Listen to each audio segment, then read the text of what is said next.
রুটি তো আপনারা অনেক খেয়েছেন, প্রতিদিনই রুটি খাচ্ছেন, তরকারি দিয়ে অথবা ডাল দিয়ে, ভাজি দিয়ে অথবা চা দিয়ে।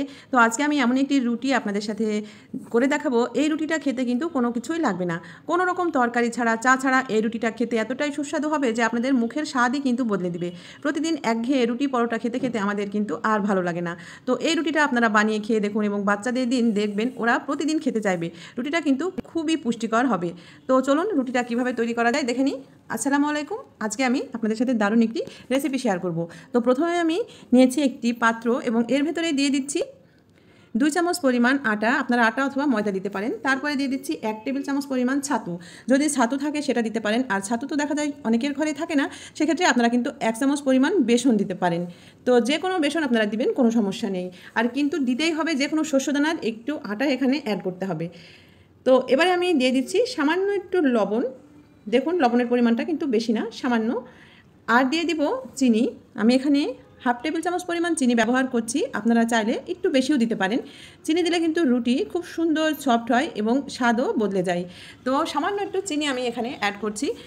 তো সেটা আপনারা দেখেই বুঝতে পারছেন। এবারে এখানে আমি আরও কয়েকটা জিনিস অ্যাড করব।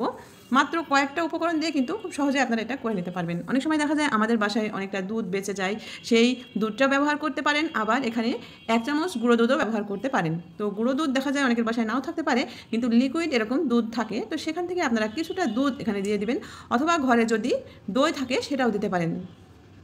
তো এখানে আমি সামান্য একটু দুধ দিয়ে দিলাম। দুধ দেওয়ার পরে এখানে আমি যেটি অ্যাড করব সেটা হচ্ছে বিস্কিট। এখানে দেখতে পাচ্ছেন বিস্কিটগুলো কিন্তু গুঁড়ো হয়ে গেছে, এগুলো কিন্তু আর খাওয়া হচ্ছে না, আর এগুলো খাওয়া হবেও না। তো আমি এই বিস্কিট থেকে কিছুটা বিস্কিট আমি এখানে দিয়ে দিব। এখানে কয়েক রকমের বিস্কিট আছে, তো বিস্কিটগুলো ফেলে না দিয়ে কিন্তু এই বিস্কিট দিয়ে দারুণ একটি রুটি তৈরি হবে। তো এই রুটিগুলোর মধ্যে এই বিস্কিটটা দিলে এতটাই টেস্ট আসবে যে আপনারা কল্পনাও করতে পারবেন না। তো এবারে যেটা করব, সামান্য এখানে গরম পানি নিয়েছি, আর গরম পানির ভেতরে আমি এই বিস্কিট দিয়ে দিব। তবে এতগুলো বিস্কিট আমি দিব না, এখান থেকে অর্ধেকটা পরিমাণ বিস্কিট আমি দিয়ে দিচ্ছি। সামান্য 2-1টি উপকরণ দিয়ে এত সুন্দর, এত টেস্টি একটি রুটি তৈরি হতে পারে যে আপনারা কল্পনাও করতে পারবেন না। আর এটা খেলে বা অতিথি আপ্যায়নে এটা দিলে বা বাচ্চাদের টিফিনে দিলে ওরা এতটাই মজা করে খাবে যে পরবর্তী দিন কিন্তু এই রুটিটাই খেতে চাইবে। এবারে আমি এই গরম পানির ভেতরে এই বিস্কিটগুলো দিয়ে দিলাম, আর দেওয়ার সঙ্গে সঙ্গে কিন্তু বিস্কুটগুলো এভাবে গলে গেছে। আর গরম পানি কিন্তু একটু ব্যবহার করতেই হবে, কেননা রুটিটা সফট করার জন্য। আর গরম পানি দিয়ে আপনারা যখন আটা বা ময়দা যেটাই ছানুন না কেন, দেখবেন রুটি অনেক সফট হবে। তাই এই পানিটা একটু গরম করে নেবেন, তাহলে দ্রুত যেমন বিস্কিটটাও গলে যাবে, আর এটা দিয়ে আটা যখন ছানবেন তখন কিন্তু আটাটাও অনেক সফট হবে। এবারে আমি এর ভেতরে এই বিস্কিটটা দিয়ে দিচ্ছি। তো প্রথমে আমি পুরোটা দেব না, আগে দেখব এখানে কতটুকু প্রয়োজন হয়। তো দেখুন আমি এখানে অর্ধেকটা আগে দিয়ে দিলাম, তারপরে আমি আটাটা মেখে নিব। মেখে নেওয়ার পরে যদি লাগে আবার দিয়ে দিব। তো আমি যেভাবে আন্দাজ করেছিলাম সেভাবে দেখা যাচ্ছে যে পুরো বিস্কিটটাই লেগে যাচ্ছে। তো আমার মেজারমেন্টটা ঠিক ছিল, এখানে কোনো কিছুই কিন্তু বাড়তি হয়নি। এবারে আমি পুরোটাই এখানে ঢেলে দিলাম, তারপরে একটি সফট ডো তৈরি করে নিব। এবার ভালো করে এই আটাটা মেখে নিচ্ছি। তো আটাটা মাখার সময় আপনাদের কোনো বেগ পেতে হবে না, আটাটা কিন্তু সহজে মাখা হয়ে যাবে এবং খুবই সুন্দর একটি সফট ডো তৈরি হয়ে যাবে। তো দেখুন আমি এভাবে সুন্দর করে আটাটা মেখে নিয়েছি। মেখে নেওয়ার পরে এই আটাটা আমি কিছুক্ষণের জন্য রেস্টে রেখে দিব। যে কোনো রুটির ডো বা পরোটার ডো এভাবে করে নেওয়ার পরে যদি একটু রেস্টে রাখা যায় তাহলে অনেকটা সফট হয়ে যায়, সেক্ষেত্রে কিন্তু এটা বেলতে সুবিধা হয়, দেখতেও সুন্দর হয়। তো এবারে এটা রেডি হয়ে গেছে, আমি একটি ঢাকনা দিয়ে কিছুক্ষণের জন্য রেখে দিচ্ছি। এবারে আমি ঢেকে রাখার পরে 20 মিনিট ওয়েট করব। 20 মিনিট পর আমি চলে আসব এবং এই রুটিটা কিভাবে তৈরি করব সেটাও আপনাদের দেখিয়ে দিব। এই রুটিটা তৈরির ক্ষেত্রে কিন্তু একটু নিয়ম আছে, সেই নিয়মটাও আপনারা জেনে নিন। তো দেখুন অলরেডি কিন্তু 20 মিনিট হয়ে গেছে। 20 মিনিট পর আমি চলে এসেছি। চলে আসার পরে আমি এখন রুটিটা তৈরি করব। এখানে বেশ খানিকটা ডো তৈরি হয়েছে, আর ডোটা কিন্তু অলরেডি সফট হয়ে গেছে। তো এই রুটিটা বানানোর সময় একটু মোটা করে বানাতে হবে, তাই আমি এখান থেকে 4টি ডো তৈরি করে নেব। তো দেখুন এখানে আমি লেচি কেটে নিচ্ছি 4টি, বেশি না, কারণ রুটিটা যেহেতু মোটা করব তাই এখানে আমি একটু বেশি করে লেচি কেটে নিচ্ছি। তো অলরেডি দুটো হয়ে গেছে, এখান থেকে আরও দুটো হবে। আর এটা মোটা করলেই খেতে ভালো লাগবে, বেশি কিন্তু পাতলা করা যাবে না। তো দেখুন আমি এখানে 4টি লেচি কেটে নিয়েছি। এবারে এটা আমি বেলবো। বেলার সময় সামান্য একটু শুকনো ময়দা আপনারা ব্যবহার করবেন, তাহলে বেলার সুবিধা হবে।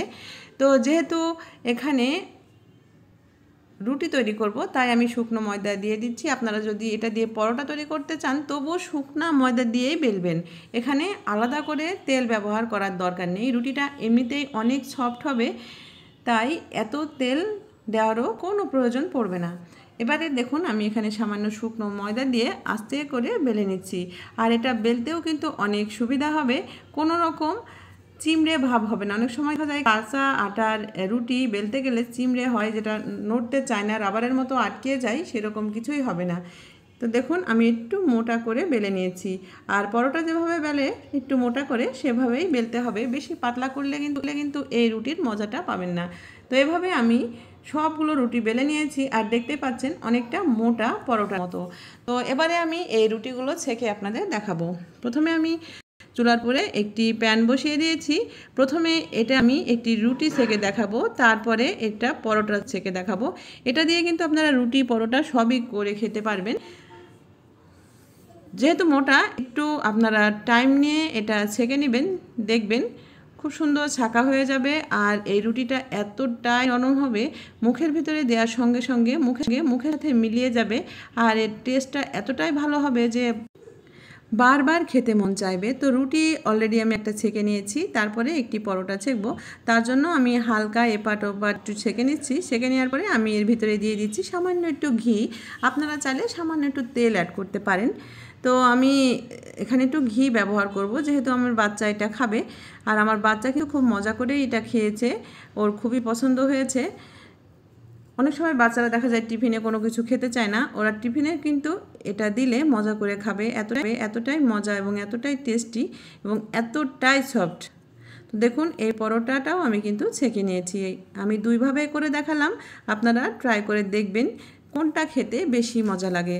এবারে আমি যেটা করছি, একটি প্লেটে তুলে নিয়েছি। তুলে নেওয়ার পরে এটা আপনাদের দেখিয়ে দিচ্ছি কতটা সফট হয়েছে। তো দেখুন আমি এভাবে পরোটা একটা ভেঙে দেখাচ্ছি। এতটাই সফট হয়েছে যে এটা সুন্দরভাবে কিন্তু ভেঙে যাচ্ছে, কোনো চিমড়ে ভাব কিন্তু এখানে নেই। তো এ থেকে দেখা গেল যে বাসায় পড়ে থাকা কিছু বিস্কুটও কাজে লেগে গেল, আবার আপনার ঘরে পড়ে থাকা কিছু দুধও কিন্তু এখানে দিয়ে দিলেন, দুধটাও নষ্ট হলো না। তো এভাবে আপনারা করে খেয়ে দেখবেন কতটা ভালো লাগে খেতে। এবারে আমি এই রুটিটাও দেখাচ্ছি। রুটিটাও কিন্তু অনেক নরম হয়েছে, একটু মোটা করার কারণে মনে হচ্ছে শক্ত, কিন্তু শক্ত না, এটা একেবারেই সফট। তো বন্ধুরা, আশা করছি এই ভিডিওটি আপনাদের কাজে দিবে। কোনো রকম তরকারি চা ছাড়া এই রুটিটা করে খাবেন। তো সবাই ভালো থাকবেন, বিদায়।